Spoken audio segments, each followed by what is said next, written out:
Krishna Leela, Joy Alucas, world's favorite jeweler.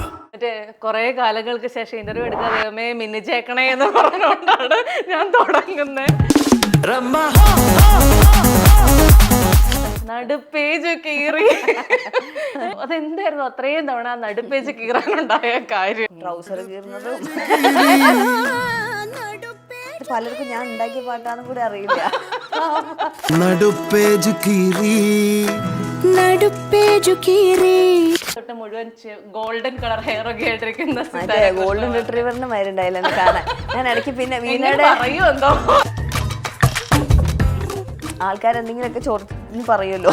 പക്ഷെ ഞാൻ പിന്നെടുത്ത് നോക്കുമ്പോൾ ശരിയാണ്, അവരെ കംപ്ലീറ്റ്ലി കുറ്റം പറഞ്ഞേ.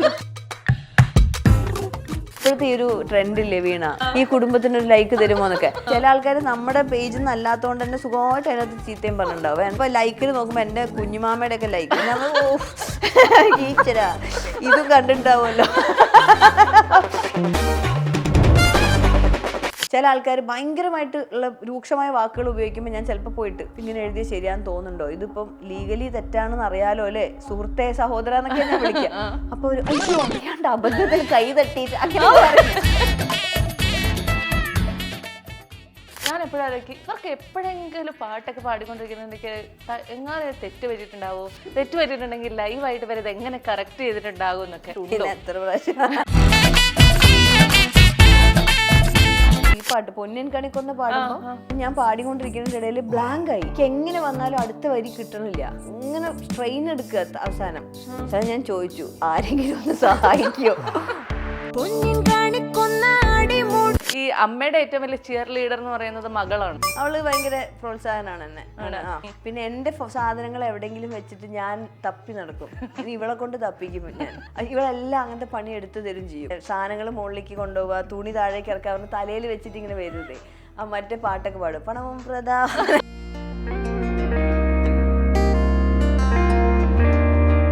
ഈ റെക്കോർഡിങ് കഴിഞ്ഞ് വരുമ്പോഴും ഉണ്ടാവും അമ്മ വാതിലൊക്കെ തുറക്കാൻ നിൽക്കണു.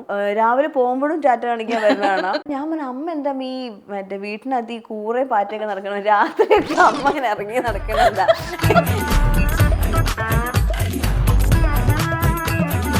പല സെലിബ്രിറ്റി അമ്മമാരും എൻ്റെ മക്കൾക്ക് വേണ്ടി ഞാൻ ഒരു പൈസ പോലും മാറ്റി വെക്കില്ല, അത് അവര് കണ്ടെത്തട്ടെ എന്ന്, അങ്ങനെ ഒരു തോട്ടുണ്ടോ? ഞങ്ങൾക്ക് വേണ്ടത് സ്പെൻഡ് ചെയ്യും, പിന്നെ എന്തെങ്കിലുമൊക്കെ ബാക്കി.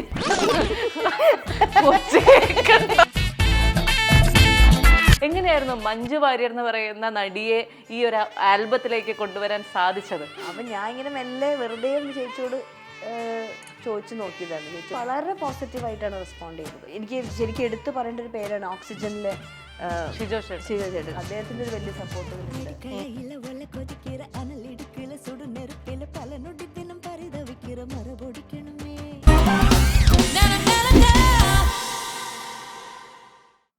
സിത്താര ചേച്ചി, വെൽക്കം ടു ദ ഷോ.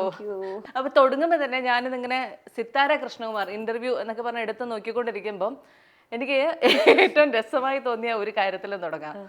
നടുപ്പേജ് കീറി. ചേച്ചി ഒരുപാട് തവണ ആ പേജ് കീറിയായിരുന്നു. അതെന്തായിരുന്നു അത്രയും തവണ നടുപ്പേജ് കീറാനുണ്ടായ കാര്യം? നടുപ്പേജ് ആക്ച്വലി 2 തവണ ശരിക്കും കീറിയിട്ടുള്ളൂ. പാട്ടിന്റെ ഒരു ഒറിജിനൽ കോമ്പോസിഷനിൽ അങ്ങനെയുള്ളൂ.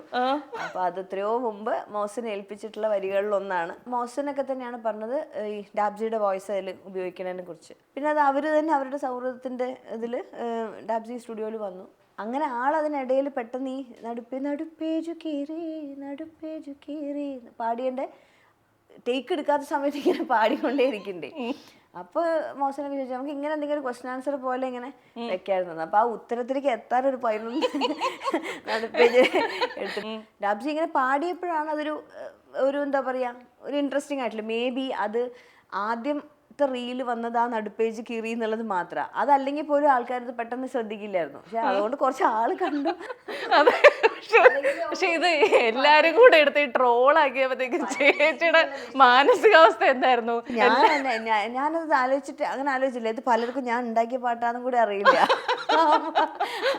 അങ്ങനെയുള്ളവരുണ്ട്. ഈ പാട്ട് ഇങ്ങനത്തെ പാട്ട് എന്നൊക്കെ ചോദിക്കുമ്പോൾ ഞാൻ അത് വേണ്ട. കുറെ പേർക്ക് അറിയില്ല കേട്ടോ. അതെ അതെ, ഇപ്പൊ അത് പല പല അർത്ഥങ്ങളിൽ ഉപയോഗിക്കുന്നുണ്ട് ആൾക്കാർ.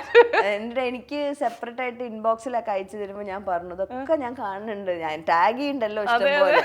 ഈ പ്രൊജക്ട് മലബാറിക്കസ് എന്ന് പറയുന്ന ഒരു ബാൻഡ് തുടങ്ങിയതിന് ശേഷം ജീവിതം ഭയങ്കരമായിട്ട് മാറിയോ? അങ്ങനെ പറയാൻ എനിക്ക് അറിയില്ല. പക്ഷെ ഇപ്പൊ 7 വർഷമായി ഞങ്ങൾ ഒരുമിച്ച് വർക്ക് ചെയ്യണു എന്നുള്ളൊരു സത്യം സ്റ്റേജുകളിലൊക്കെ ഇത് അനൗൺസ് ചെയ്യുമ്പോഴാണ് ഞാൻ തിരിച്ചറിയണേ. അപ്പോൾ കുറച്ചും കൂടി എന്താ പറയാ, കുറച്ചും കൂടി പെട്ടെന്ന് മനസ്സിലാവുന്ന ഒരു ഫാമിലി പോലെ ആയി അത്. മനസ്സിലായി. എനിക്കിപ്പം വീട്ടുകാർ തന്നെയാണ് അവര്. ആണ്. പക്ഷെ നിങ്ങളിങ്ങനെ ഇന്ന് പാലക്കാട്, നാളെ കോഴിക്കോട് അങ്ങനെയാണല്ലോ, ഫുള്ള് ലോകം മുഴുവൻ യാത്ര ചെയ്തുകൊണ്ടിരിക്കുകയാണ്. അപ്പം നമുക്ക് ഇങ്ങനെ യാത്രകളുടെ ഇടയിൽ നമ്മുടെ ഫാമിലി ലൈഫ് മിസ് ചെയ്യുന്നു, അങ്ങനെ പേഴ്സണൽ ലൈഫ് മിസ് ചെയ്യുന്നു, അങ്ങനെ ഒരു തോട്ട് എപ്പോഴെങ്കിലും വന്നിട്ടുണ്ടോ? അങ്ങനെ തോന്നിയിട്ടില്ല. ഞാൻ രണ്ടും ഇപ്പം എല്ലാ സ്പേസുകളും, ഇപ്പം ഞാൻ ഇരിക്കുന്ന എല്ലാ സ്പേസും ഞാൻ ഭയങ്കരമായിട്ട് സ്നേഹിക്കുന്ന, ഞാൻ ഇഷ്ടപ്പെടുന്ന, എന്നെ ഇഷ്ടപ്പെടുന്ന സ്പേസുകളാണ്. ഇപ്പൊ വീട്ടിലിരിക്കുമ്പോഴാണെങ്കിലും നമുക്ക് ഉറപ്പാണല്ലോ നമ്മുടെ വീട്ടിലുള്ളവർക്ക് നമ്മളെ ഭയങ്കര കാര്യമാണ് എന്നുള്ളത്. അപ്പം ഈ നമ്മളിങ്ങനെ ഓരോരോ ഏജ് കഴിയും തോറും നമ്മൾ എപ്പോഴും അങ്ങനത്തെ സ്പേസിൽ മാത്രമല്ല ഇരിക്കാൻ ഇഷ്ടപ്പെടുക. ഫാമിലിയിലുള്ള സമയത്ത് കംപ്ലീറ്റ്ലി അത് എൻജോയ് ചെയ്യുന്നുണ്ട്. ഈ യാത്രകൾ എന്ന് പറഞ്ഞു കഴിഞ്ഞാൽ ഞാൻ ആഗ്രഹിച്ച് കൊതിച്ചുണ്ടായിട്ടുള്ളതാണ് ഈ ഒരു കരിയറും ഇപ്പൊ കിട്ടുന്ന ഒരു സ്നേഹവും ഇത്തരം യാത്രകളൊക്കെ. അപ്പൊ അതും ഞാൻ എൻജോയ് ചെയ്യുന്നുണ്ട്.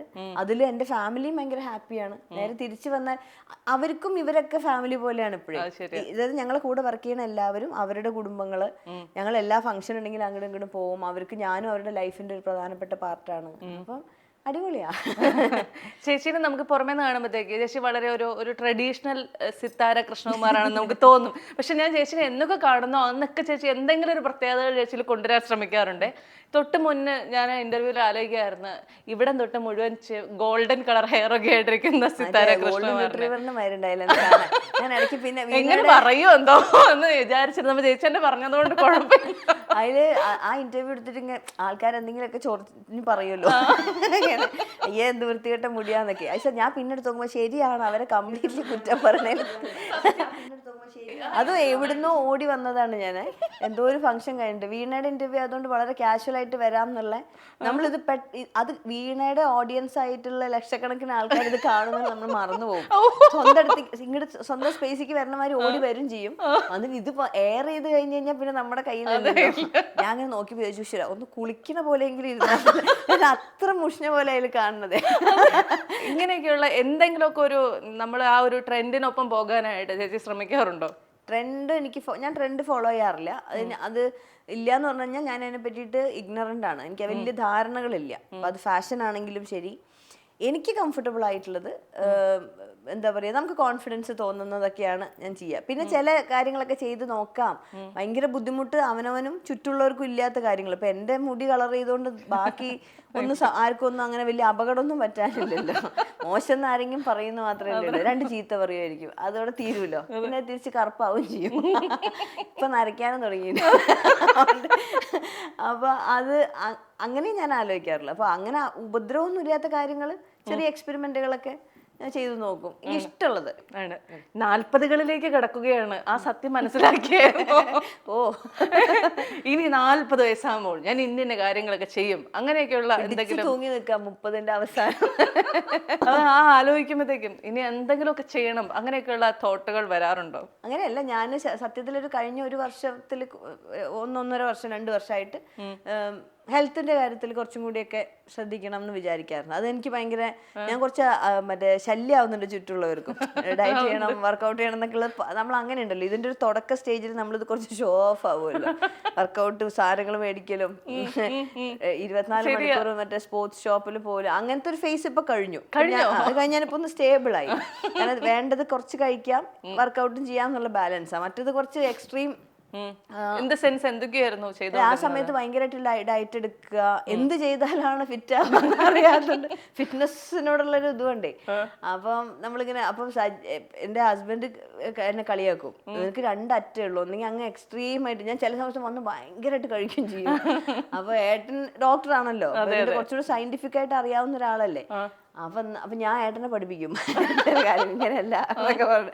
അപ്പൊ മാത്രം തന്നെ എന്നെ കളിയാക്കി ചെയ്യും. പക്ഷെ ഇപ്പൊ എല്ലാവർക്കും അറിയാം. ഇപ്പൊ ഞാനും ചെയ്യും. ഞാൻ അമ്മയ്ക്കും ഇതേമാതിരി, അവരൊക്കെ ഈ പറഞ്ഞ മാതിരി അവരുടെ ആ ഒരു ഏജിലൊന്നും ഇങ്ങനെ ഒരു വർക്കൗട്ട് ചെയ്യണതിൻ്റെ ഒന്നും പ്രാധാന്യമോ അല്ലെങ്കിൽ ഇപ്പം ഈ എന്താ അങ്ങനെ വേണം മസിൽസ് വേണം പ്രോട്ടീൻ കഴിക്കണം എന്നുള്ളതൊന്നും ആലോചിക്കുന്നില്ലല്ലോ. അപ്പം ആലോചിക്കുമ്പോൾ നമുക്ക് വിഷമം വരും. നമുക്ക് പലപ്പോഴും അമ്മയൊക്കെ എനിക്ക് വേണ്ടിയിട്ടാണ് ഏറ്റവും കൂടുതൽ സ്ട്രെയിൻ എടുത്തിട്ടുള്ളത്, എൻ്റെ കാര്യങ്ങളും സായുവിൻ്റെ കാര്യങ്ങളും. അപ്പോൾ അമ്മയുടെ ഹെൽത്ത് ഒക്കെ ഇമ്പോർട്ടൻ്റ് ആയിട്ട് നോക്കുക എന്നുള്ളത് വലിയ റെസ്പോൺസിബിലിറ്റി. നമ്മൾ ആ ഒരു ഏജിലേക്കൊക്കെ കടക്കുമ്പോഴാണ് നമ്മളത് കൂടുതലും റിയലൈസ് ചെയ്യുക. അപ്പൊ ഞാൻ അമ്മേനെയൊക്കെ പിടിച്ച് ചെയ്യിക്കുന്നുണ്ട്. അമ്മയ്ക്കൊക്കെ ഇപ്പൊ രാവിലെ പ്രോട്ടീൻ ഷേക്ക് ഒക്കെയാണോ? അമ്മ പകുതിയാ ഇപ്പോഴും ആണ്. ഒന്ന് പറഞ്ഞാൽ അമ്മ പൊട്ടിക്കും ചിലപ്പോ. പഴയ അമ്മേന്ന് വലിയ മാറ്റമില്ല, ഒരുപാട് പഠിപ്പിക്കാൻ ചെന്നാല്. പക്ഷെ എന്നാലും അനുസരിക്കുന്നുണ്ട് ഇപ്പൊ ചെറുതായിട്ട്. ഈ അമ്മയുടെ ഏറ്റവും വലിയ ചിയർ ലീഡർ എന്ന് പറയുന്നത് മകളാണോ? എന്റെ ചെറുതോ? സായു. അവള് ഭയങ്കര പ്രോത്സാഹനാണ് എന്നെ. എന്റെ അമ്മ ആരാണെന്ന് അറിയോ? നന്നായിട്ട്. അതെ, അവളെല്ലാരും ട്രോളിയൊക്കെ നടക്കുന്ന ഒരാളാ വീട്ടില്. എന്താ അമ്മയെ കളിയാക്കാനുള്ളേ? വെറുതെ നമ്മളെയൊക്കെ ഞങ്ങളുടെയൊക്കെ മാനറിസംസ് ഒക്കെ ഇല്ലേ, അതൊക്കെ ഇങ്ങനെ കാണിച്ചിട്ട് വീഡിയോ അമ്മേനെ കൊണ്ട് എന്റെ അമ്മയെ കൊണ്ട് എടുപ്പിക്കും. ഞാൻ തന്നെ ഇടയ്ക്ക് എടുക്കും. നല്ല രസം അത് കാണാൻ. നമ്മളെ കാണുന്ന പോലെ തോന്നി. ഒരു ഏട്ടന്റെ എന്റെ ഒക്കെ ഒരു മിനിയേച്ചർ ആയിട്ട് ഇങ്ങനെ ഞങ്ങൾ നല്ല ഒബ്സർവ് ചെയ്യേണ്ടതെന്ന് മനസ്സിലാവും. ഞങ്ങളെയൊക്കെ കളിയാക്കൊക്കെ ചെയ്യും. ചേച്ചി അവള് ചേച്ചിയെ കുറിച്ച് പറഞ്ഞു തന്നിട്ടുള്ള ചേച്ചിയുടെ ഒരു പ്രധാന മാനറിസം എന്താണ്? ഞാൻ ഈ ഷോ ഒക്കെ കഴിഞ്ഞ് വന്നിട്ട് രാവിലെ കുറച്ച് ലേറ്റ് ആയിട്ടൊക്കെ എണീക്കുന്ന ദിവസം കുറച്ച് ഷാബി ആയിട്ട് നടക്കും, ഇവിടെ മുടിയൊക്കെ കെട്ടിയിട്ട്. പിന്നെ എന്റെ സാധനങ്ങൾ എവിടെയെങ്കിലും വെച്ചിട്ട് ഞാൻ തപ്പി നടക്കും. ഇനി ഇവളെ കൊണ്ട് തപ്പിക്കും ഞാൻ. കുഞ്ഞുമണി എനിക്ക് തപ്പാന്ന് പറഞ്ഞിട്ട് ഇവളെല്ലാം അങ്ങനത്തെ പണി എടുത്തു തരും ചെയ്യും. അപ്പൊ ഈ മറ്റേ സാധനങ്ങൾ മുകളിലേക്ക് കൊണ്ടുപോവുക, തുണി താഴേക്ക് ഇറക്കാവുന്ന തലയിൽ വെച്ചിട്ട് ഇങ്ങനെ വരുന്നതേ. മറ്റേ പാട്ടൊക്കെ പാടും, പണവും പ്രധാ അങ്ങനെ വരും. ഇത് വീട്ടിൽ കൂടെ ഇങ്ങനെ നടക്കും. അപ്പൊ അതൊക്കെ പറഞ്ഞിട്ട് എന്നെ കളിയാക്കും. പക്ഷെ അത് മാത്രല്ല, ഭയങ്കര കാര്യമാണ് പാട്ടിന് പോണതും. ഭയങ്കര പ്രൗഡായിട്ടും പറയും, എന്നെ ഭയങ്കര പ്രോത്സാഹിപ്പിക്കും. ഡ്രസ്സൊക്കെ നല്ലതാണെങ്കിൽ അടിപൊളി എന്നൊക്കെ പറഞ്ഞിട്ട്. അല്ലേ? ഈ എന്താ പറയാ, മകളെ അങ്ങനെ ഒരുപാട് സോഷ്യൽ മീഡിയയിലേക്കൊന്നും കൊണ്ടുവരാത്ത ഒരു അമ്മയാണല്ലോ. അത് മനഃപൂർവ്വം ചെയ്യുന്നതാണോ? മനഃപൂർവ്വം ചെയ്യുന്നതാന്ന് തന്നെ പറയേണ്ടി വരും. ഒരു പരിധി വരെ ഞാൻ ആലോചിക്കുന്നത് എന്താ വെച്ചാൽ അവർക്ക് അവരുടേതായിട്ടുള്ള വളരെ ഓർഗാനിക്കായിട്ട് വളരാനുള്ളൊരു സ്പേസ്. അവൾ അങ്ങനെ ഫോണൊന്നും സ്വന്തമായിട്ട് അതൊന്നും ഉപയോഗിക്കുന്നില്ല, ഇപ്പോഴും ഉപയോഗിച്ച് തുടങ്ങിയിട്ടില്ല. ശരിയാണോ തെറ്റാണോ എന്ന് പോലും എനിക്ക് അറിഞ്ഞൂടാ. പക്ഷെ ഞാൻ വിചാരിക്കുന്നത് എന്താ വെച്ചാൽ അതിൻ്റെ കുറേ എന്താ പറയുക രസങ്ങൾ അതർവൈസ് ഉണ്ട്. അവൾക്ക് വേറെ കുറേ ആക്ടിവിറ്റീസിനോട് ഇഷ്ടമാണ്. വേറെ ഈ ചെറിയ ചെറിയ ക്രാഫ്റ്റ് പരിപാടികളൊക്കെ ഉണ്ടല്ലോ, അതൊക്കെ ഇഷ്ടമാണ്. പിന്നെ ചില ആൾക്കാരൊക്കെ വന്നിട്ട് ചോദിക്കും, പാടാനൊക്കെ വിളിക്കും. ഞാൻ വളരെ അപൂർവമായിട്ട് മാത്രം സായുവിനോട് ചോദിച്ചിട്ട് അവൾ കംഫർട്ടബിൾ ആണ് തോന്നുകയാണെങ്കിൽ മാത്രമാണ് 1-2 പാട്ടുകളൊക്കെ പാടിച്ചേക്കണേ. പക്ഷെ വളരെ വലിയ സ്റ്റേജിലേക്കൊക്കെ പാടാൻ വിളിക്കുക, അല്ലെങ്കിൽ ചില ഇനോഗ്രേഷൻസിനൊക്കെ വിളിക്കുമ്പോൾ ഞാൻ അങ്ങനെ മനസ്സിലാലോചിക്കുന്നത് എന്തുകൊണ്ടാണ് എന്നുള്ളത്.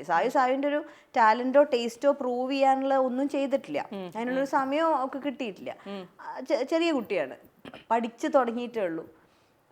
അവൾക്ക് തന്നെ ഐഡന്റിഫൈ ചെയ്തിട്ടുണ്ടാവില്ല. അപ്പോൾ പലപ്പോഴും എന്താ വെച്ചാൽ ഒരു അസംഷനാണ് ആൾക്കാർക്ക്, അവൾ പാടുണ്ടാവും അല്ലെങ്കിൽ അങ്ങനെ വിചാരിച്ച് വിളിക്കുകയാണ്. അതൊരു ഭാരമാണല്ലോ, കുട്ടിക്ക് ഒരു ബേർഡനാണ്. ഇനി അവൾക്ക് അത് പെർഫോം ചെയ്യാൻ പറ്റിയില്ലെങ്കിൽ അവർക്ക് നമ്മളോടത് പറയാനും പ്രയാസമാണ്. അങ്ങനെയൊക്കെ. പിന്നെ ഇവർക്ക് സ്റ്റുഡിയോയിൽ എന്തെങ്കിലും പാടുമ്പോൾ ഞാൻ വേണമെന്നും ആഗ്രഹമുണ്ട്. ഞാൻ പക്ഷേ ബൂത്തിനത് കയറി എനിക്ക് പെട്ടെന്ന് ക്ഷമ പോവേ. അപ്പം ഈ എഞ്ചിനീയേഴ്സൊക്കെ നമുക്ക് പരിചയമുള്ള കുട്ടികളായിരിക്കുമല്ലോ. അപ്പോൾ അവരോട് ചേച്ചി മിണ്ടരുത് അകത്ത് കയറിയിട്ട്. അപ്പോൾ ഇവള് പാടുന്നതിനിടയിൽ എന്നെ ഇങ്ങനെ നോക്കും ഇങ്ങനെ. അപ്പം ഞാൻ അങ്ങനെ എനിക്ക് പെട്ടെന്ന് ക്ഷമ പോവും. ഞാൻ അപ്പം അവർ കാണുമ്പോൾ മോശമല്ലേ, അവളെ സമ്മതിക്കണം, എന്നിട്ടും അമ്മ കൂടെ വരണം എന്ന് പറയാൻ കാണില്ല. അവൾക്ക് പക്ഷെ ഒരു ധൈര്യമാണ്. ഞാൻ കൂട്ടത്തിൽ ഇത്തിരി പേടി തന്നെയാണ്. അതെന്താന്ന് എനിക്കറിയില്ല. വീട്ടിൽ ഞാൻ അടി കൊടുക്കുക ഒന്നും ചെയ്തിട്ടില്ല. വല്ലപ്പോഴും ഒന്ന് നിർബന്ധമായിട്ട് പറയും, ദേഷ്യപ്പെടല്ല. ചില കാര്യങ്ങൾക്ക് ചില ഡിസിപ്ലിൻ ഒക്കെ എനിക്ക് ചില നിർബന്ധങ്ങളുണ്ട്, സാധനങ്ങൾ ഒതുക്കി വെക്കുക, അങ്ങനത്തെ ബേസിക് ആയിട്ടുള്ള. അമ്മയുടെ അടുത്ത് നിന്നാണ് നല്ലോണം ഇങ്ങനെ അമ്മ പറയുകയൊക്കെ ചെയ്യും. ഏട്ടനാണെങ്കിൽ അങ്ങനെ എന്താ പറയാ, അവള് പറയണൊക്കെ ചെയ്തു കൊടുത്ത ഇതിലാണ്. അച്ഛനും അങ്ങനെയാ. പക്ഷെ ഞാൻ വരുന്നുണ്ടെന്ന് പറഞ്ഞു കഴിഞ്ഞാൽ ഭയങ്കര എന്താ അമ്മേ പെട്ടെന്ന് അമ്മയായിട്ട് എന്തെങ്കിലുമൊക്കെ കൊസറക്കൊള്ളി കളിച്ചിരിക്കുകയായിരിക്കും. അപ്പൊ അമ്മ പറയും അമ്മ അങ്ങോട്ട് വരട്ടെ, ഞാൻ കാണിച്ചു കൊടുക്കാൻ പറയും എൻ്റെ അമ്മ. ഞാൻ വാതിൽ തുറക്കുന്ന ശബ്ദം കേട്ട് ഒന്നും അറിയാത്ത പോലെ അങ്ങനെ ഇരിക്കുന്നതാണ്. അപ്പൊ എന്നെ ഒരു കുഞ്ഞെന്തോ ഒരു അമ്മയുടെ അടുത്ത് നല്ല സ്റ്റുഡിയോയിൽ ചെല്ലുമ്പോ ഇതേമാതിരി. അപ്പൊ ബൂത്തിലുള്ള ആൾക്കാരെ എന്നെ കാണുമ്പോൾ മോശമാണ്, ഞാൻ ഇങ്ങനെ കണ്ണുട്ടുന്നതൊക്കെ മോശമല്ലേ, ഞാൻ ഒളിച്ചിരുന്നു സ്പീക്കറിന്റെ ബാക്കിൽ നിന്നൊക്കെ ഇങ്ങനെ.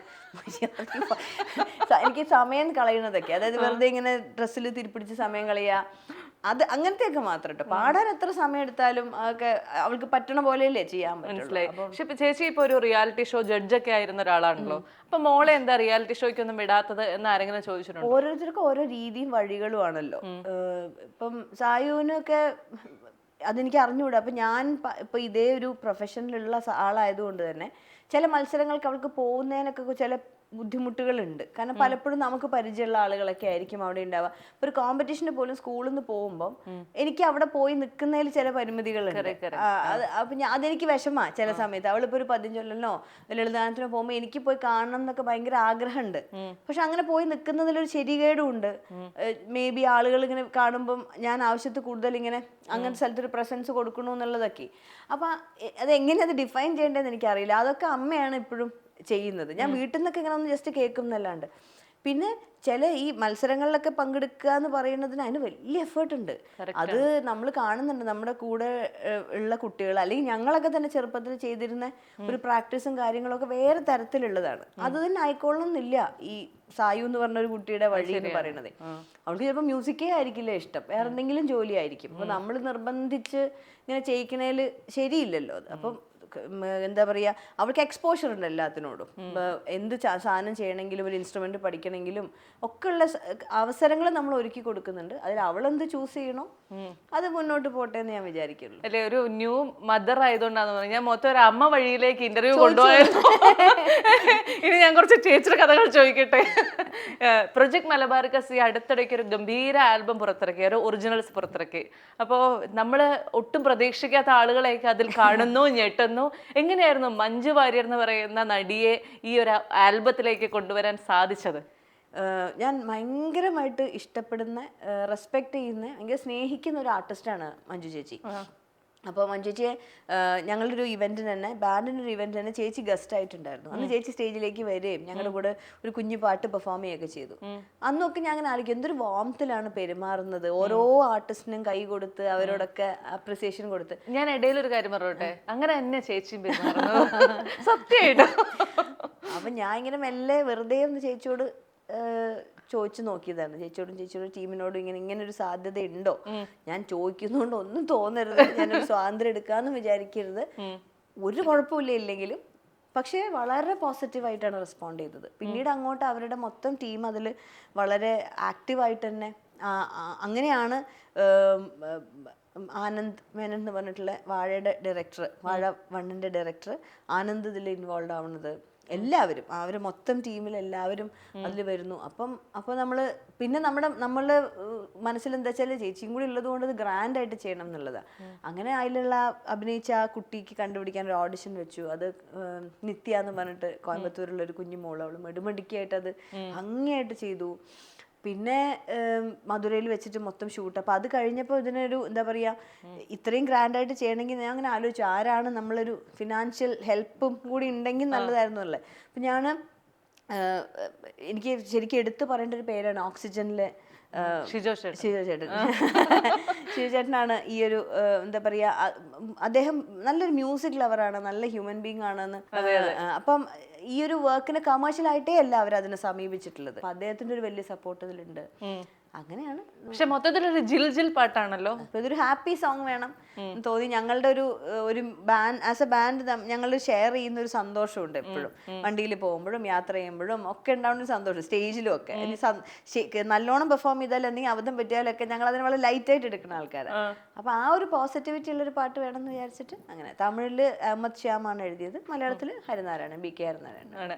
ഈ ഞാൻ എന്താ പറയാ, ഈ ഒരുപാട് ബാൻഡുകൾ ഇങ്ങനെ ചേച്ചി പെർഫോം ചെയ്യുന്ന കാണുമ്പോൾ ഞാൻ എപ്പോഴായിരിക്കും ഇവർക്ക് എപ്പോഴെങ്കിലും പാട്ടൊക്കെ പാടിക്കൊണ്ടിരിക്കുന്നതിലേക്ക് എങ്ങനെ തെറ്റ് പറ്റിയിട്ടുണ്ടെങ്കിൽ ലൈവായിട്ട് വരെ എങ്ങനെ കറക്റ്റ് ചെയ്തിട്ടുണ്ടാകും എന്നൊക്കെ അങ്ങനെ എപ്പോഴെങ്കിലും സംഭവിച്ചിട്ടുണ്ടോ? എത്ര പ്രാവശ്യം അത് പറയില്ല. പക്ഷെ എനിക്ക് കണ്ടുപിടിക്കില്ലേ.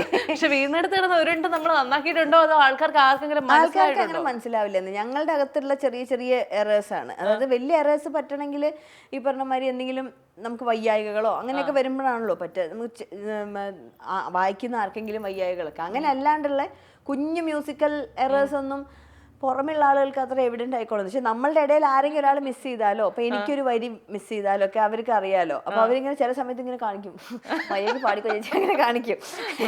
എന്നിട്ട് കണ്ണടച്ച് കാണിക്കുക. അപ്പൊ ഞാൻ തിരിഞ്ഞു നിന്നിട്ട് ഞങ്ങൾ എല്ലാവരും ഞങ്ങൾക്ക് മനസ്സിലാവും. പക്ഷെ അതൊരു മനുഷ്യരല്ലേ, എല്ലാ ദിവസവും ഒരേപോലെ ഇരിക്കില്ലല്ലോ. പക്ഷെ വരി മറന്നു പോയിട്ടുണ്ടോ എപ്പോഴെങ്കിലും? വരിയൊക്കെ വെക്കും ഞാൻ ഇപ്പോഴും. വരി ഒരു സ്ഥലത്ത് അതൊന്നും ഓൾഡ് സ്കൂളാണ്. ഞാൻ എന്റെ ടാബില് വരി അവിടെ വെച്ചേക്കും. ഓ അങ്ങനെ വരി വെച്ചിട്ടുള്ള കളികളേ ഉള്ളൂ. എവിടെയൊക്കെ തിരിഞ്ഞു കളിച്ചാലും വന്ന് നോക്കിയാൽ വരി കാണും. അതെനിക്ക് പേടിയാ ചില സമയത്ത്. പിന്നെ ചിലപ്പോൾ പെട്ടെന്ന് പ്രിപ്പയർ ചെയ്ത പാട്ടുകളൊക്കെ ഉണ്ടാവും. അപ്പൊ അത് ഇതേമാതിരി ഇങ്ങനെ സ്പീഡിൽ പാടുമ്പോൾ ചിലപ്പോൾ ചില വരിയൊക്കെ വിഴുങ്ങി പോവുകയൊക്കെ ചെയ്യും. അതൊന്നും ചേച്ചിയുടെ ഓർമ്മയിൽ അങ്ങനെ ഏതെങ്കിലും ഒരു വരി വിഴുങ്ങിയ കഥ ഓർമ്മയുണ്ടോ? ഒരു പ്രാവശ്യം അത് തമാശ ഈ പാട്ട് പൊന്നിൻ കണിക്കൊന്ന് പാടുമ്പോ, അതാണ് ഒരു എവിടെ പോയാലും ചേച്ചിയെ കൊണ്ട് പാടിക്കുന്ന പാട്ട് ഞാൻ പാടിണ്ടാവും. അത് ഞാൻ പാടിക്കൊണ്ടിരിക്കുന്നതിന്റെ ഇടയിൽ ബ്ലാങ്ക് ആയി. എങ്ങനെ വന്നാലും അടുത്ത വരി കിട്ടണില്ല. ഇങ്ങനെ സ്ട്രെയിൻ എടുക്കുക അവസാനം. ഞാൻ ചോദിച്ചു, ആരെങ്കിലും ഒന്ന് സഹായിക്കോ ഓഡിയൻസ്. അവർ പാടിത്തന്നു. ഒരു ഫുള്ള സ്റ്റാൻസ പാടി. അതൊന്നും നമുക്ക് എക്സ്പെക്ട് ചെയ്യണ തെറ്റല്ലല്ലോ. അത്രയും നമ്മുടെ നാവിന്റെ തുമ്പിലുള്ള ഒരു പാട്ട് എന്തോ ഒരു ബ്രെയിൻ ഫോഗ് മാതിരി വന്നിട്ട് കിട്ടണില്ല. എങ്ങനെ വന്നാലും കിട്ടണില്ല. അത് മുമ്പും ഉണ്ടായിട്ടുണ്ട്. ഒരിക്കൽ മോർണിംഗ് ഷോയിൽ ന്യൂസ് ചാനലിൽ ഇരുന്നിട്ട് ഇന്റർവ്യൂ കൊടുക്കുമ്പോൾ ഏനുണ്ടോടി പാടാൻ പറഞ്ഞിട്ട് എനിക്കത് എന്താ അറിയില്ല, എന്താ ഇങ്ങനെ കിട്ടാണ്ടാവണേ എന്നുള്ളത്. പക്ഷെ നമുക്ക് കുറച്ചു നേരം ഭയങ്കര വിഷമാവും കേട്ടോ ഇങ്ങനെ വരുമ്പോ, എന്താ നമുക്കിത് ഓർമ്മ കിട്ടാത്തതെന്നുള്ളത്. ഇത്രയും വർഷമായി ഇപ്പൊ ചോദിക്കുന്ന ക്ലീഷേഡാണ്. എന്നാൽ പോലും നമ്മുടെ ഈ ഒരു യാത്രയിൽ ചേച്ചിയുടെ ഒരു ഹസ്ബൻഡ് സപ്പോർട്ട് എങ്ങനെ ചേച്ചി? കാരണം എന്താ വെച്ചാൽ നമ്മൾ വീട്ടിലെ ഒരുപാട് കാര്യങ്ങൾ നമുക്ക് നോക്കാൻ പറ്റണം എന്നില്ല. നമ്മൾ ഒരുപാട് സ്ഥലങ്ങളിൽ പോകുമ്പോൾ നമ്മൾ എപ്പോഴും അവൈലബിൾ ആകണം എന്നില്ല. ഇങ്ങനെയൊക്കെയുള്ള എല്ലാ കാര്യങ്ങളിലും നമ്മൾ പലയിടത്തും അൺഅവൈലബിൾ ആവുകയാണല്ലോ. അപ്പം നമ്മുടെ പാർട്ട്ണറുടെ സപ്പോർട്ട് 100% നമ്മുടെ കൂടിയേ പറ്റുള്ളൂ. എങ്ങനെയാ അത് നിങ്ങൾ ബാലൻസ് ചെയ്യുന്നത്? മ്യൂച്വൽ സപ്പോർട്ടാണ് ഞങ്ങൾ തമ്മിൽ ഉണ്ടായിട്ടുള്ളത്. അതായത് എൻ്റെ ഒരു കരിയറിന്റെ തുടക്ക സമയത്ത് നമ്മളുടെ കൂടെ അങ്ങനെ വർക്ക് ചെയ്യാൻ ഒരു ടീമോ അങ്ങനെയൊന്നും ഉണ്ടാവില്ലല്ലോ. അപ്പോൾ ആ സമയത്തൊക്കെ ഏട്ടൻ എൻ്റെ കൂടെ ട്രാവൽ ചെയ്തിട്ടുണ്ട്. വൺസ് എൻ്റെ ഒരു കരിയറൊക്കെ ഒന്ന് എന്താ പറയുക, അതിനൊരു സ്റ്റെബിലിറ്റി വരുമല്ലോ. അത് കഴിഞ്ഞപ്പം നമ്മുടെ കൂടെ വർക്ക് ചെയ്യാൻ ആൾക്കാരും ഒക്കെ അസൈൻ ചെയ്ത് ഒരു ടീം ഉണ്ടായി, ഒരു ആർട്ടിസ്റ്റ് മാനേജ്മെന്റ് കമ്പനി, അങ്ങനെ കാര്യങ്ങളൊക്കെ വന്നോട് കൂടിയിട്ട് ഏട്ടന് കുറേ കൂടി ഏട്ടൻ്റെ കാര്യങ്ങളിലേക്ക് എന്താ വെച്ചാൽ ജോലിയുടെ അപ്പുറത്തേക്കുള്ള ഇപ്പം ആസ്ട്രലിലാണ് വർക്ക് ചെയ്യണത്. അത് കഴിഞ്ഞിട്ടുള്ള സമയം ഈ തിയേറ്റർ ഇതിലും ഇപ്പൊ സുരഭിയുടെ പുതിയ ഇതിലൊക്കെ ഏട്ടനും ഉണ്ടായിരുന്നു അഭിനയിക്കാൻ. അപ്പൊ അതിഷ്ടാണ്. പിന്നെ ഇടത്തിലെ കാര്യങ്ങള്, പിന്നെ യാത്രകൾ ഭയങ്കര ഇഷ്ടമാണ്. അപ്പം അത് കുറച്ചും കൂടി സമയമായി. അപ്പൊ എനിക്ക് എൻ്റെ കാര്യങ്ങളും ചെയ്യാനും പിന്നെ ഫിസിക്കലി അവൈലബിൾ ആവാത്ത സമയങ്ങളുണ്ട് എന്നുള്ള ഒഴിച്ചു നിർത്തിയാൽ ഞാൻ കൃത്യമായിട്ട് റെസ്പോൺസിബിലിറ്റീസ് ഏറ്റെടുത്ത് ചെയ്യുന്ന ആളാണ്. വീട്ടിലെ എല്ലാ കാര്യങ്ങളും അത് എനിക്ക് നിർബന്ധമുണ്ട്. അല്ല ആരും എന്നെ ഫോഴ്സ് ചെയ്യണമെന്നല്ല. വീട്ടിലെ മൊത്തം കാര്യങ്ങളുണ്ടല്ലോ, നമ്മളിപ്പോ അവിടുത്തെ ഒരു വീടിന് അതിൻ്റെതായിട്ടുള്ള ഒരു ഓർഡർ ഉണ്ടായിരിക്കുമല്ലോ, അതില് ഇടപെടുന്നത് എനിക്ക് ഇഷ്ടമാണ്. അപ്പൊ അങ്ങനത്തെ കാര്യങ്ങൾ അവിടെ ഇപ്പൊ ആരൊക്കെയാണോ ഹെൽപ്പ് ചെയ്യാനുള്ള ചേച്ചിമാരുണ്ടായിരിക്കും. പിന്നെ അമ്മ അവിടെ തന്നെ ഉണ്ട്. അപ്പൊ അമ്മയാണ് എന്താ പറയാ ലിങ്ക് ഓഫ് ദ ലിങ്ക്.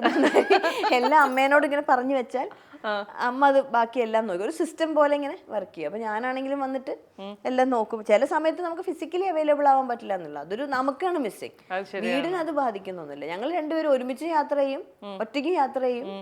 അങ്ങനെ എങ്ങനെയുള്ള യാത്രകളാണ് ഇഷ്ടം? യാത്ര എന്താണെങ്കിലും ഇഷ്ടമാണ്. എങ്ങനത്തെ യാത്ര ഇഷ്ടമാണ്. കഴിഞ്ഞ ദിവസം ഞാൻ കണ്ട ഒരു കാടിനകത്തേക്ക് ഞാനിപ്പോ റീസെന്റ് ചെയ്തപ്പോ ചേഞ്ച് എന്ന് പറഞ്ഞൊരു സാധനല്ലേ, ഞാൻ ഏട്ടന് ഇഷ്ടം പോലെ ട്രാവൽ ചെയ്തിട്ടുള്ളതാ. കാട്ടില് ക്യാമ്പിങ്ങും അവർക്ക് മെഡിക്കൽ കോളേജിൽ പഠിക്കുമ്പോൾ കുറേ ചെയ്തിട്ടുണ്ട്. അപ്പൊ അതെന്നോട് ഇങ്ങനെ എപ്പോഴും പറയും. ഞാൻ പോയിട്ടില്ല അങ്ങനെ. ഞാനപ്പോ ഇത് ഈ പ്രാവശ്യം ഒന്ന് അങ്ങനെ പോയി നോക്കാമെന്ന് വിചാരിച്ചപ്പോൾ ഭയങ്കര ഇഷ്ടമായി എനിക്ക്. നമ്മള് കാട് ഭയങ്കര ഇൻവൈറ്റിംഗ് ആയിട്ടുള്ള ഒരു സ്ഥലം പോലെ തോന്നി. ഇങ്ങനെ കുറെ പേടിപ്പിച്ചിട്ടൊക്കെ വെക്കുമല്ലോ ആൾക്കാരിങ്ങനെ. അതൊന്നും അല്ലാണ്ട് ഇങ്ങനെ അവിടെ ചെല്ലുമ്പോഴൊരു ഈ ഓക്സിജൻ റഷും ഒരു സമാധാനവും എല്ലാം കൊണ്ട് ഭയങ്കര. നമ്മളിപ്പോ അല്ലാണ്ട് കുറെ യാത്രകൾ വിദേശത്തേക്കൊക്കെ ചെയ്യുന്നുണ്ടല്ലോ, സാധാരണ പൈസ മുടക്കി ചെയ്യണതൊക്കെ ഞങ്ങൾക്ക് ഞങ്ങളുടെ ജോലിയുടെ ഭാഗമായിട്ട് ഒരു വലിയ പ്രിവിലേജ് ആണ് അത്. കാരണം എത്രയോ പേര് കൊതിക്കുന്ന സ്ഥലങ്ങളിലേക്ക് ഞങ്ങളെ കൊണ്ടുപോയി പരിപാടിയും ചെയ്യിച്ച് അവിടെ സ്ഥലങ്ങളും കാണിച്ച് അങ്ങനെ പൈസ തന്ന് വിടുകയാണ് അല്ലേ. പൊന്നുപോലെ നോക്കുന്ന ഓർഗനൈസേഴ്സ് ഒക്കെ ഉണ്ട്. അപ്പൊ അതൊരു ഭയങ്കര ഒരു ബ്ലെസ്സിങ് ആ. അത് വെച്ച് നോക്കുമ്പോൾ എനിക്ക് തോന്നിയത് അതൊന്ന് വ്യത്യസ്തമായി എന്തെങ്കിലും ചെയ്യാന്ന് പറയുന്നത് ഇങ്ങനെ ഇവിടുത്തെ ഈ കുറച്ചും കൂടി ലോക്കലായിട്ട് ട്രാവൽ ചെയ്യില്ലേ. ഇപ്പം ഈ മധുരയിൽ പോയതും പിന്നെ ഞാൻ ഇടയ്ക്കൊന്ന് നോർത്ത് ഈസ്റ്റിലൊക്കെ പോയിട്ടുണ്ടായിരുന്നു. അതൊക്കെ എനിക്ക് ഭയങ്കര ഇന്ത്യയുടെ അകത്ത് ട്രാവൽ ചെയ്യുന്നത് ഭയങ്കര സൈക്കിൾ ഓടിക്കും ഞാനിപ്പം അത് ശരി, അത് നേരത്തെ ഓടിക്കില്ലായിരുന്നോ? അറിയില്ലായിരുന്നു എനിക്ക്. ഡാൻസ് കളിക്കുന്നോണ്ട് അയിമന്ന് വീഴും എന്ന് പറഞ്ഞിട്ട് സൈക്കിൾ ഓടിക്കാനൊന്നും അങ്ങനെ സമ്മതിച്ചിട്ടില്ല. അപ്പൊ ഇപ്പൊ ഞാൻ കഴിഞ്ഞ എന്റെ പിറന്നാളിന് എന്റെ ഫ്രണ്ടിനോട് ലക്ഷ്മിയോട് ഞാൻ പറഞ്ഞു എനിക്കൊരു സൈക്കിൾ മേടിച്ചിരണം പറഞ്ഞിട്ട് അത് മേടിച്ച് ഇങ്ങനെ ആദ്യം ഒന്ന് ഞാനൊരു 2-3 പ്രാവശ്യം ഓടിച്ച് സെറ്റ് ആയിരുന്നു കഴിഞ്ഞ കുറച്ച് വർഷം മുന്നേ. പെട്ടെന്ന് ഓക്കെ ആയ പോലെ ഓടിച്ചിരുന്നു. അപ്പൊ ഒരു പുതിയ സൈക്കിൾ കിട്ടിയപ്പോ ഞാനിപ്പോ എല്ലാ ദിവസവും കുറച്ചു നേരം അതൊക്കെ ഓടിച്ചു നോക്കും. ഇതിനൊക്കെ സമയം കണ്ടുപിടിക്കാറുണ്ടല്ലേ? കിട്ടുമൊക്കെ. ഈ ചെയ്ത യാത്രകളിൽ ചേച്ചിക്ക് ഏറ്റവും ഭയങ്കര സന്തോഷം തോന്നിയ ഒരു യാത്ര ഏതായിരുന്നു? എനിക്ക് അയർലൻഡിൽ പോയത് ഭയങ്കര സന്തോഷമുള്ള കാര്യമാണ്. പാരീസിൽ പോയിട്ടുണ്ട് ഒരിക്കൽ. ഞങ്ങൾ സ്വിറ്റ്സർലൻഡിൽ പോയപ്പോൾ ഏട്ടനും ഞാനും കൂടി പാരീസ്, ഇറ്റലി ഒക്കെ, ഫ്രാൻസും ഇറ്റലിയും ഒക്കെ പോയിട്ടുണ്ട്. അപ്പൊ അവിടെ ഇതേമാതിരി ഞങ്ങൾ രണ്ടുപേരും യാത്രയുടെ സ്ഥലം കാണുന്നതിന്റെ പാറ്റേൺ ഡിഫറെന്റാണ്. ഏട്ടൻ കുറച്ചും കൂടി രാത്രിയൊക്കെ ഇങ്ങനെ ഇറങ്ങി എല്ലാ സ്ഥലവും കാണും, എല്ലാം എക്സ്പ്ലോർ ചെയ്യും, ഫോട്ടോസ് എടുക്കും. എനിക്കാണെങ്കിൽ അങ്ങനെ ഫോട്ടോ എടുക്കണമെന്ന് അത്ര ഇഷ്ടമല്ല, വീഡിയോ എടുക്കണമെന്ന് അത്ര ഇഷ്ടമല്ല. എനിക്കാണെങ്കിൽ ഏർലി മോർണിംഗ് ഒക്കെ പോണത് ഭയങ്കര ഇഷ്ടമാണ്. അപ്പോൾ ഞങ്ങൾ 2 റൂട്ട് പോയിട്ടുണ്ട്. അങ്ങനെയൊക്കെ ചെയ്യും. അതൊക്കെ ഭയങ്കര, ഞാനിത് പുലർച്ചെ നല്ല തണുപ്പായിരുന്നു അവിടെ. അപ്പം ഈ ആ റിവർ സൈഡിൽ കൂടെയൊക്കെ നടന്നിട്ട് അതൊക്കെ നല്ല എക്സ്പീരിയൻസ്. ആരും ഇല്ലല്ലോ നമ്മൾ. പിന്നെ ഞാൻ ഇവിടെ പോയിട്ടുണ്ട്, ബാക്കു പോയതും അതേമാതിരി. എന്നെ കളിയാക്കും, ഞാൻ അവിടെ നിന്ന് പോയിട്ട് ഫോട്ടോ എടുത്ത് അയക്കുമ്പോൾ എല്ലാ സെൽഫി 1-2 ഞാൻ വീട്ടിലേക്ക് അയക്കാൻ വേണ്ടി ഇങ്ങനെ ഫോട്ടോ എടുക്കുമല്ലോ. അപ്പൊ എല്ലാത്തിൻ്റെയും ഫ്ലോർ ഒരേപോലെയാണ്. അപ്പൊ ഏട്ടൻ പറയാം, സത്യം പറയാം, നീ നിന്നടുത്ത് നിന്നിട്ട് 4 ഭാഗത്തേക്ക് തിരിച്ചിട്ട് എടുത്തതല്ലേ, അത്ര വലിയ ദൂരൊക്കെയൊന്നും ഞാൻ പോവില്ല എന്നുള്ളൊരു. കുറെ കാലമായിട്ട് ചേച്ചി ഇങ്ങനെ ഫോളോ ചെയ്യുന്ന ഒരാളെന്ന നിലയിൽ പല സമയത്തും ചേച്ചിക്ക് വളരെ പ്രിയപ്പെട്ടവരായിരുന്നവർ പിന്നീട് പതുക്കെ അവരിൽ നിന്ന് മാറിപ്പോയി, മിണ്ടാതായി ഇല്ലാതായി പോകുന്ന ആ ഒരു സാധനം ഞാൻ ശ്രദ്ധിച്ചിട്ടുണ്ട്. അങ്ങനെ ജീവിതത്തിൽ തോന്നിയിട്ടുണ്ടോ, ഉണ്ടായിട്ടുണ്ടോ? പല ഘട്ടങ്ങളിലായിട്ട് അങ്ങനെ സംഭവിച്ചിട്ടുണ്ട്. അത് എനിക്ക് തോന്നുന്നു അത് കുട്ടിക്കാലം മുതൽക്ക് തന്നെ അങ്ങനെ ഉണ്ടായിട്ടുണ്ട്. പക്ഷെ ഞാനിപ്പോൾ റീസെൻ്റ്ലി കൂടി ഞങ്ങൾ സുഹൃത്തുക്കൾ ഇരുന്നിങ്ങനെ സംസാരിക്കുകയായിരുന്നു. പക്ഷെ എൻ്റെ ഏറ്റവും അടുത്ത സുഹൃത്തുക്കൾ എന്ന് പറയുന്നത് ലോങ് ടേം ആയിട്ടുള്ള സുഹൃത്തുക്കളാണ്. ഇവരൊക്കെ കുറേ കൊല്ലങ്ങളായിട്ട് ഒരു മാറ്റവും ഇല്ല. ഇതിൽ ഞാൻ കണ്ടിട്ടുള്ള പ്രത്യേകത പറഞ്ഞാൽ ഇവരോട് എനിക്ക് ഒരിക്കലും കോൺസ്റ്റൻ്റ്ലി സംസാരിക്കേണ്ടി വരുന്നില്ല, ഒന്നിൻ്റെ ആവശ്യമില്ല, എക്സ്പ്ലനേഷൻസ് ഇല്ല, ഒരു കോൺവെർസേഷൻ വേണ്ട. ഇല്ലെങ്കിൽ പോലും ഭയങ്കരമായിട്ടുള്ള മ്യൂച്വൽ റെസ്പെക്റ്റ് ഉള്ള തരം റിലേഷൻഷിപ്പുകൾ, അതാണ് ഇങ്ങനെ നിന്ന് പോയിട്ടുള്ളത്. പക്ഷേ ഞങ്ങൾ ഇപ്പോൾ ഇങ്ങനെ ഇരിക്കുമ്പോൾ ഞങ്ങൾ സംസാരിച്ചപ്പോൾ എല്ലാവർക്കും ഇതേപോലെ വളരെ വലിയ സൗഹൃദങ്ങളും പിന്നീട് മാഞ്ഞു പോയ സൗഹൃദങ്ങളൊക്കെ ഉണ്ട്, ഞങ്ങൾക്ക് എല്ലാവർക്കും ഉണ്ട്. അപ്പോൾ അത് സംസാരിച്ചപ്പോഴാണ് ഞങ്ങൾ ആലോചിക്കുന്നത്, ഈ ഉണ്ടായ സൗഹൃദങ്ങൾ ഒരിക്കലും ഇല്ലാണ്ടാവുന്നില്ല. കാരണം വെച്ചാൽ അത് ഒരിക്കലും നമ്മൾ എൻജോയ് ചെയ്തതാണ്, നമ്മളും അതിൻ്റെ പാർട്ടായിരുന്നു.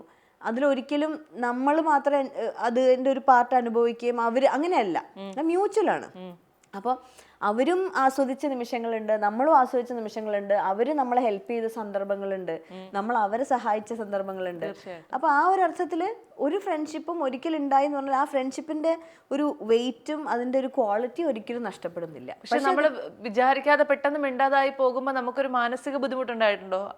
തീർച്ചയായിട്ടും മാനസിക ബുദ്ധിമുട്ടിനേക്കാൾ കൂടുതൽ നമുക്കത് എന്താണ്, നമുക്ക് എന്താ ഇപ്പം എങ്ങനെ പറയാത്, നമുക്ക് ഉള്ളിലൊരു ക്ലോഷർ കിട്ടാത്ത സന്ദർഭങ്ങൾ ഉണ്ടായിരിക്കും.